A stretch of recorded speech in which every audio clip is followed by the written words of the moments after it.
자, 오늘부터 사사기 속의 기도를 살펴보고자 합니다. 그리고 첫 번째 기도 제목이 따라서 하십니다. 이스라엘 자손이 여호와께 부르짖음에. 자, 9절의 말씀인데요, 이 9절 다 같이 한번 합독하십니다. 이스라엘 자손이 여호와께 부르짖음에. 그런데 이 말을 정확하게 우리가 번역하면 하나님이 이스라엘 자손에게 기도하도록 부르짖게 했습니다. 그 사사기 내용을 보면 내용이 그렇습니다. 사실 역사학가들이 이 사사기를 통으로 그 시대에 한 가지 어떤 주제가 있다면 영적인 암흑시대라고 그렇게 평가를 해요. 사사기는 영적인 암흑시대다.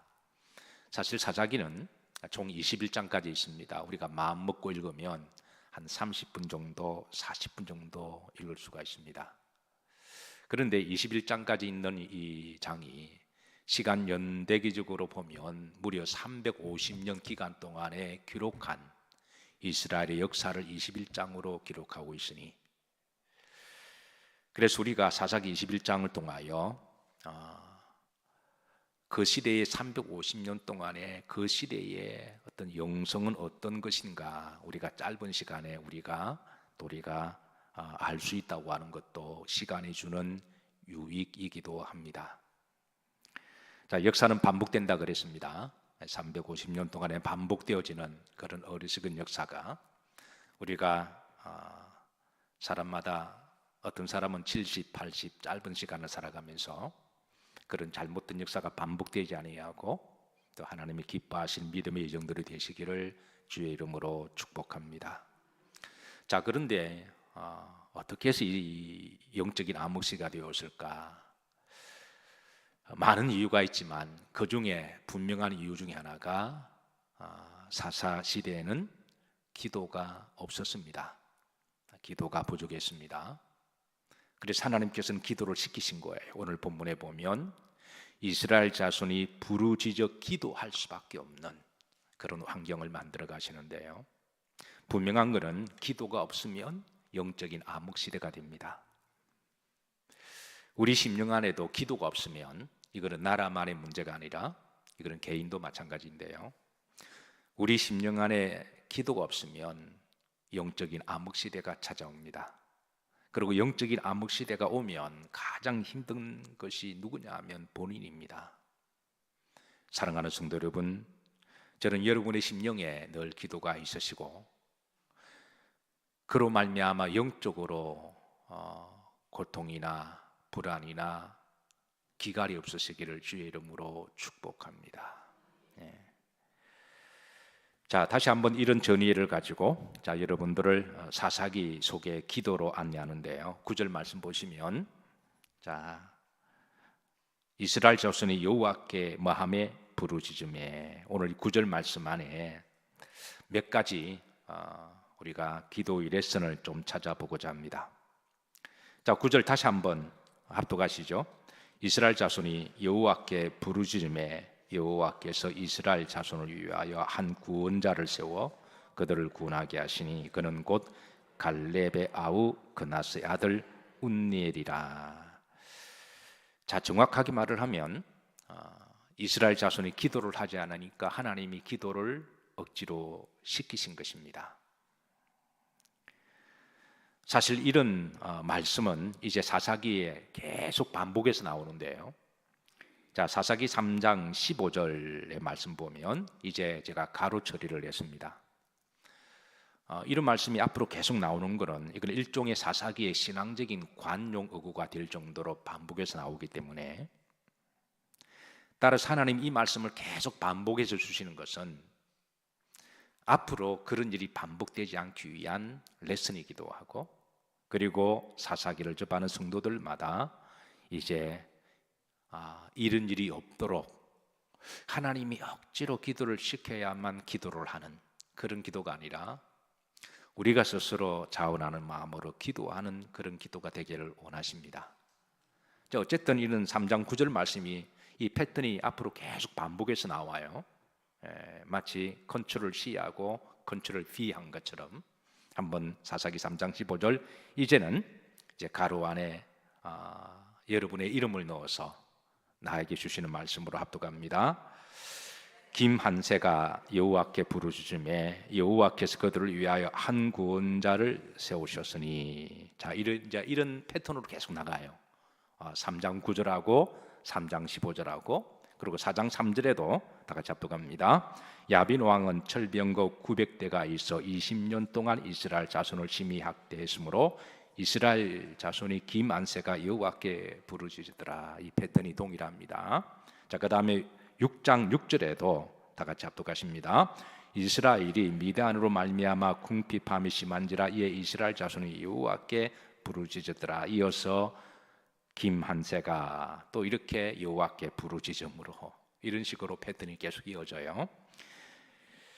자, 그래서 이런 패턴이 계속 반복되어지므로 저들이 기도하지 않으니까 하나님이 기도의 환경을 만들어서 하나님이 기도를 시키는 것을 알 수가 있습니다. 사랑하는 성도 여러분, 우리가 한 주를 살아가다 보면 때로는 그게 내가 잘했든 못했든 간에, 그게 오해든 아니든 간에 우리가 때로는 마음이 불편할 수도 있고 때로는 힘든 일이 있을 수가 있습니다. 산다고 하는 건 일을 한다는 것을 전제하기 때문에 우리가 어떤 일을 하려고 하거나 미래에 대해서 좀 우리가 어떤 프로젝트를 세우고 하려고 그러면 때로는 마음에 걱정이 되고 미래에 대한 염려가 있기도 합니다.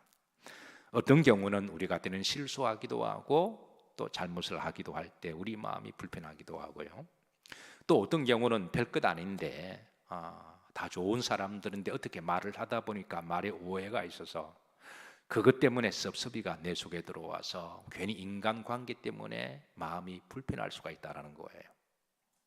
자, 그런데 이런 모든 것들이 하나님께서는 어떤 경우는 이런 불편한 마음과 이런 좀 이렇게 불안한 마음을 때로는 힘들고 어려운 것들을 통하여 우리들에게 기도하게 하시는 하나님이 환경을 조성하는 줄로 받으시기를 주의 이름으로 축복합니다. 자, 두 번째, 이제 이 3장 9절에 보면 또 두 번째 영적인 반복되는 패턴이 나오는데요, 기도의 대상에 대해서 분명히 밝힙니다. 자, 9절 말씀 보십시다. 이스라엘 자손이 누구께 부르짖음에 여호와께. 자, 15절입니다. 이스라엘 자손이 누구께 부르짖음에 여호와께 부르짖음에. 그리고 4장 3절입니다. 흐름들을 보시면 이스라엘 자손이 누구께 부르짖으더라? 여호와께. 6장 6절입니다. 흐름절입니다. 이스라엘 자손이 누구께 부르짖으더라? 여호와께. 6장 7절입니다. 합독합니다. 이스라엘 자손이 미디안으로 말미암아 여호와께 부르짖음으로. 사실 이것은 너무나 당연한 말씀이죠. 기도의 가장 기본적인 정의가 있다면 기도를 받으시는 대상은 누굽니까? 하나님이시죠. 우리의 기도의 가장 베이직한 사실은 우리가 드리는 기도의 대상을 받으실 분은 하나님이라는 것입니다.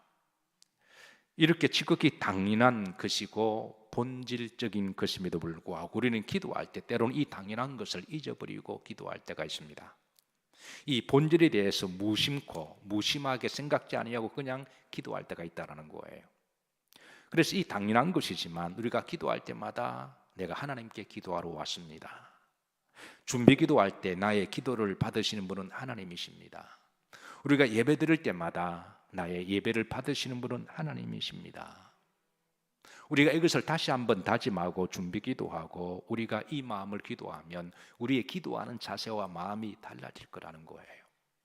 지극히 기본적이고 당연한 것임에도 불구하고 우리가 때로는 살아가다 보면 기본을 잃어버리고 당연한 것을 무심하게 생각지 아니하고 그렇게 할 때가 많이 있는데, 오늘 사사기의 말씀에 이 말씀을 의도적으로 계속 반복해서 기도를 받으실 분은 누구시다? 여호와다. 어린아이가 자신이 원하는 것을 몹시 갖고 싶어서 집에서 간절히 기도를 했대죠. 어머니가 볼 때는 너무나 기특하고 대견한 거예요. 저 아이가 기도하니까 간절히. 근데 기도를 가만히 들어보니까 기도 소리가 점점 더 커집니다. 그래서 기도 소리가 커질 때마다 더 이제 기특하기도 해서, 그래서 때로는 기도 소리가 커지고 눈에서 그 어린 눈에서 닭똥과 눈물이 뚝뚝 떨어지면서 기도하는 모습에 감동이 돼서 그에게 말했습니다. 애야, 이제 그 정도면 돼서 하나님이 너 기도 들으시고 응답하실 거야. 그렇게 하니까 아이가 하는 말이, 저는 엄마들하고 기도한 건데요. 그러니까 자기의 기도가 엄마가 듣고 엄마가 자기가 원하는 걸 사줄 걸로, 그래서 엄마들하고 기도를 했다라는 것이죠. 이런 어린아이의 기도가 때로는 우리가 신앙생활에 우리가 어릴 때에 때로는 사람에게 보이려고 우리가 그렇게 기도할 수 있다라는 거예요. 그래서 우리의 기도가 점점 성숙해지면서 우리는 늘 본질로 내가 하나님께 기도하러 왔습니다. 내가 누구를 보러 온 것도 아니고 나의 의를 자랑하기 위해서 온 것도 아니고 종교적으로 어떤 의무로 온 것도 아니고 기도할 때마다 하나님께 기도하러 왔습니다. 내가 하나님께 예배하러 왔습니다. 내가 영으로 기도하고 내가 마음으로 기도하고 내가 영으로 찬송하고 마음으로 찬송하고, 우리가 찬송할 때도 내가 찬송을 잘하는, 특히 이제 찬송의 은사가 있는 사람들이 자기 노래 잘하는 걸 막 자랑하려고 또 찬송을 크게 하는 분도 계시는데, 근데 찬송의 본질도 하나님이 받으시는 거잖아요. 우리가 다시 한번 이 모든 부분들을 우리가 본질로 돌아갈 때 우리 마음과 사세가 달라지리라고 믿습니다.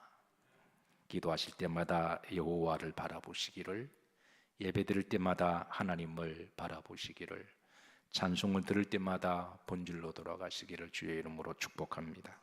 자, 세 번째 기도의 자세입니다. 다시 구절을 보십시다. 여기 보면 자, 중반절에 뭐함에 부르짖음에 그랬습니다.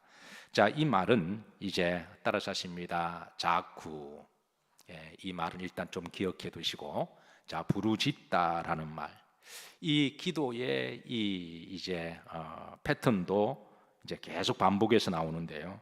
3장 15절입니다. 이스라엘 자손이 여호와께 뭐하며 부르짖음에, 4장 3절에도 후렴절에 여호와께 뭐했더라?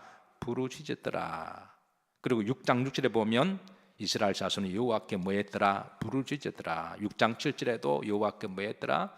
부르짖었더라. 이런 일종의 패턴은 21장까지 가도 계속 간간히 나와요. 제가 시간 관계상 대표적인 몇 구절만 소개를 해드리는데요. 자, 부르짖다라는 말은 히브리 말로 뭐라고 그랬다고요? 자우쿠라 그랬습니다. 이걸 영어로 cried out이라고 번역했습니다. cried out이라는 말은, 이 말은 직역하면 울면서 소리내어 기도한다는 것이죠. 통성으로 기도하면서 cried out 하면서 울면서 기도하는 것. 사실 구약 성경에 기도에 대해서 알려주실 때 보편적으로 가장 많이 나오는 기도의 태도입니다. 사랑하는 성도 여러분, 혹 울면서 기도해 보셨나요? 아마 여러분들 중에 횟수의 문제지 한 번 이상은 울면서 기도해 보신 적이 있는 줄로 믿습니다. 그 횟수를 지금 말하는 게 아니라 우리는 한 번 이상의 하나님 앞에 울면서 기도해 본 적이 있는 줄로 믿습니다. 물론 우리가 기도할 때마다 울어야 된다라는 건 아닙니다. 기도할 때 내가 울어야 되겠다, 이렇게 우리가 하는 것도 그것도 외식적인 기도가 될 수가 있으니까. 그런데 내가 역으로 기도할 때 한 번도 울어본 경험이 없다면, 여러분, 우리가 기도라고 하나님 영적 교감이잖아요. 영적인 교통은 사람의 감정과 같이 동반되기 때문에, 인격적인과 함께 가기 때문에 성령께서 어느 순간에 감동을 주셔서 내 감정을 탁 건드리시고 나의 어떤 영적 부분을 탁 건드리시면, 그때 내가 주체할 수 없는 눈에 눈물샘이 터져 나오는 경험을 아마 여러분들 중에 한 번도 하지 않았다면 이제 하셔야 됩니다.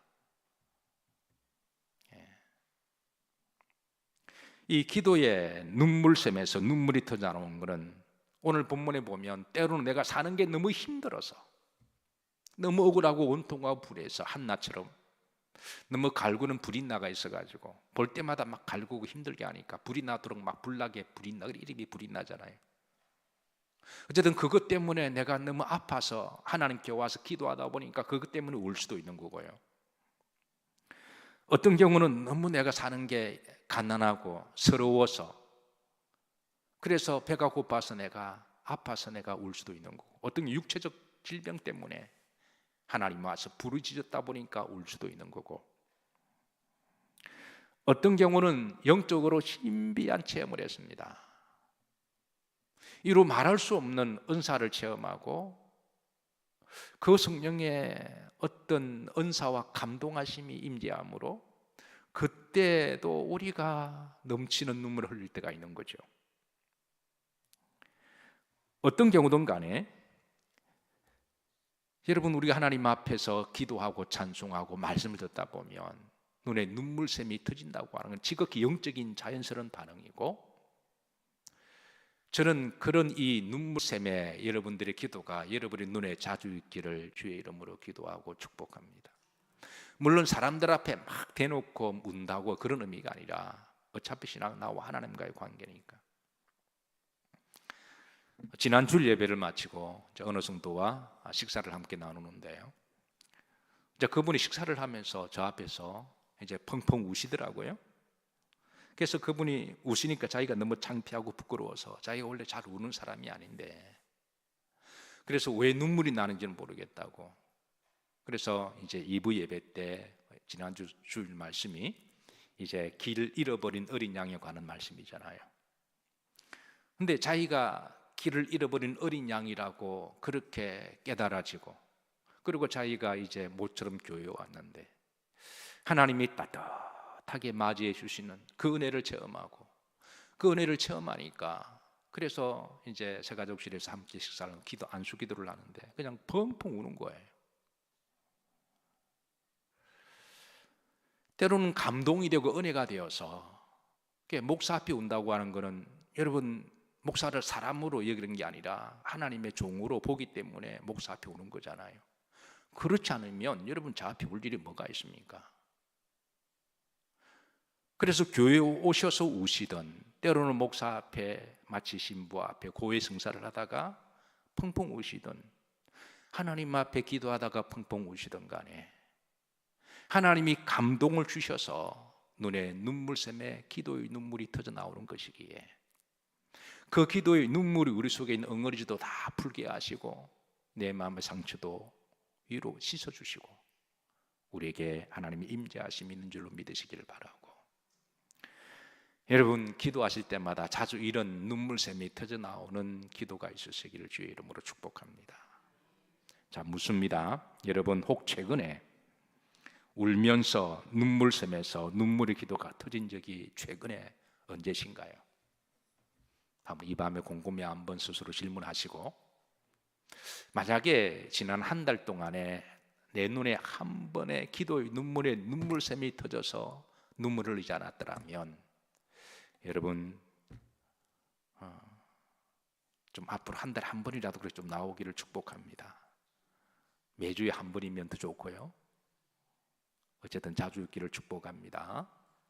부르짖음의 이 말은 이제 통성하며 부르짖 눈물을 흘리며 크라이드 아웃해서 하는 그런 기도의 자세고, 자, 네 번째입니다.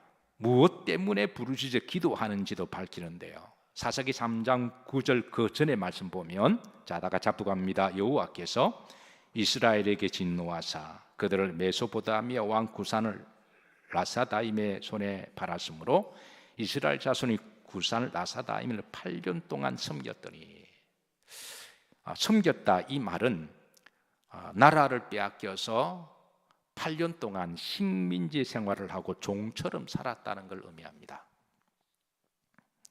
그러니까 이들이 너무 사는 게 힘들어서, 종으로 살아가는 게 너무나 힘들어서 8년 동안 그렇게 지긋지긋하게 살다가 어쩔 수 없이 하나님 앞에 부르짖어 기도하기, 이제 막장까지 갔으니까 이제 더 이상 갔다가는 이 종에서 식민지에서 자유를 얻지 못하면 자기들의 자식들도 이제 식민지 백성이 되어버리잖아요.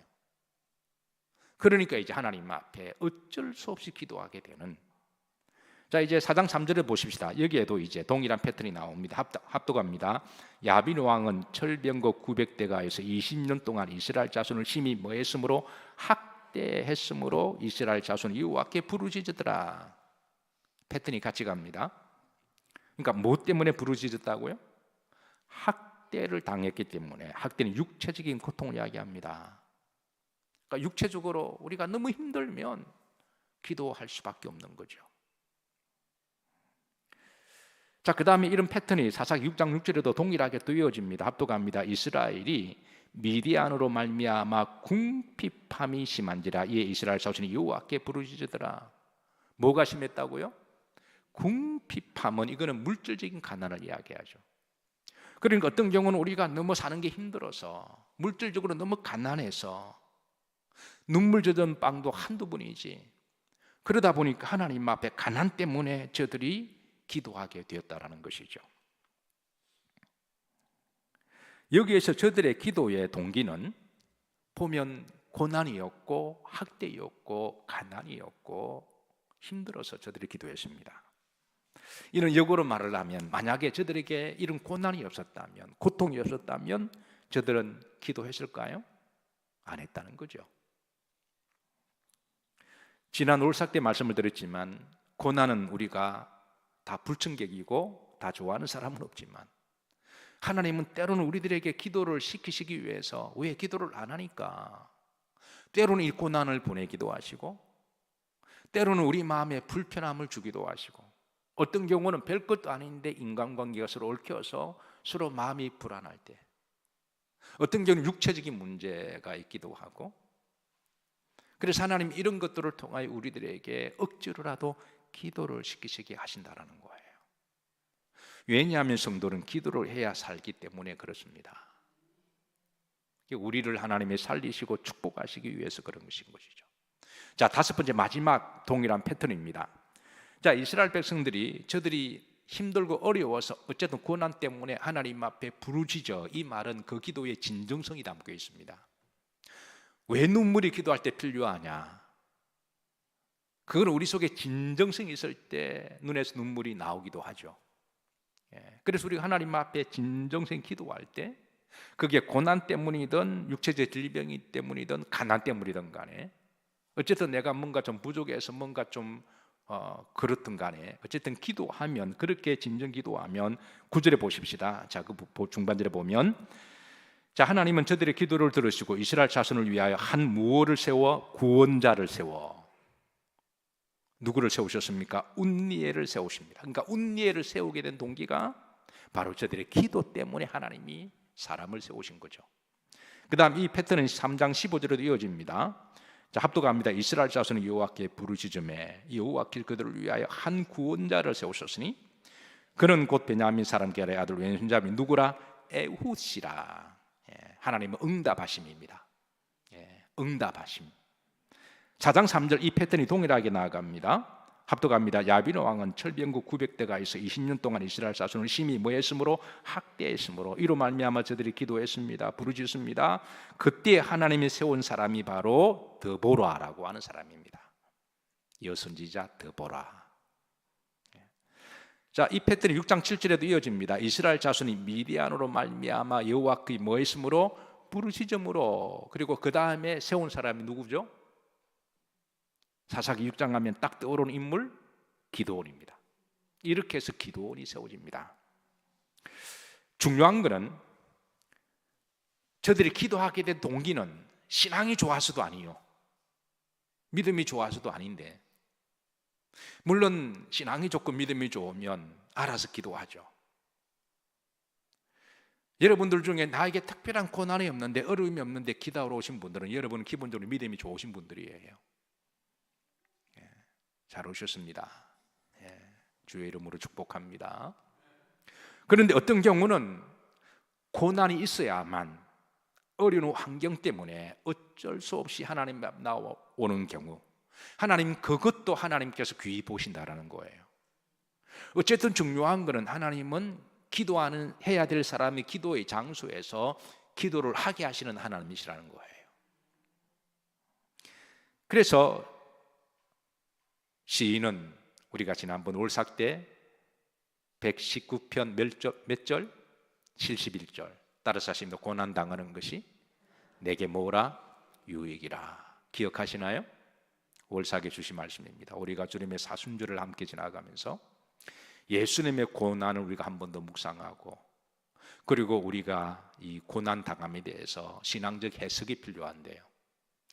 고난 당하는 것이 내게 뭐라? 유익이라. 이 유익이라는 말이 제가 토브라고 말씀드렸습니다. 이 토브는 문맥에 따라 다양하게 번역되는 말씀이어서 이게 토브라는 말은 좋았더라라는 말도 번역으로 사용하는데, 이 말이 창세기 1장에 보면 하나님 천지를 창조하시고 보시기에 마하셨더라, 좋았더라. 이게 다 토부입니다. 그러니까 때로는 고난이 우리를 좋게 만드신다라는 거예요. 모난 사람을 좀 둥글둥글하게 만드시고, 교만한 사람을 겸손하게 만드시고, 온순하게 만드시고, 남의 상처와 아픔을 같이 알게 하시고, 그래서 때로는 고난은 우리를 하나님이 보시기에 좋게 만드시고, 주변 사람들이 볼 때도 좋게 만드시고. 아멘이십니까?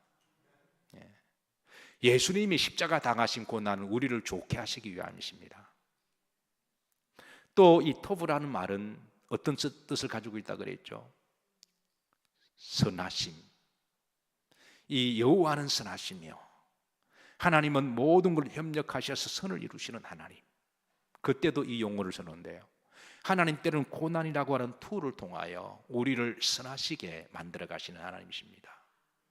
마치 조각하는 사람이 이 정이라고 하는 뜰을 가지고 그 모양도 없고 그 큰 돌을 이렇게 쪼아 나갈 때, 그리고 쪼을 때마다 떨어져 나가는 아픔과 고통이 있지만 나중에 보면 그게 이제 데이비드 상이 나오기도 하고요.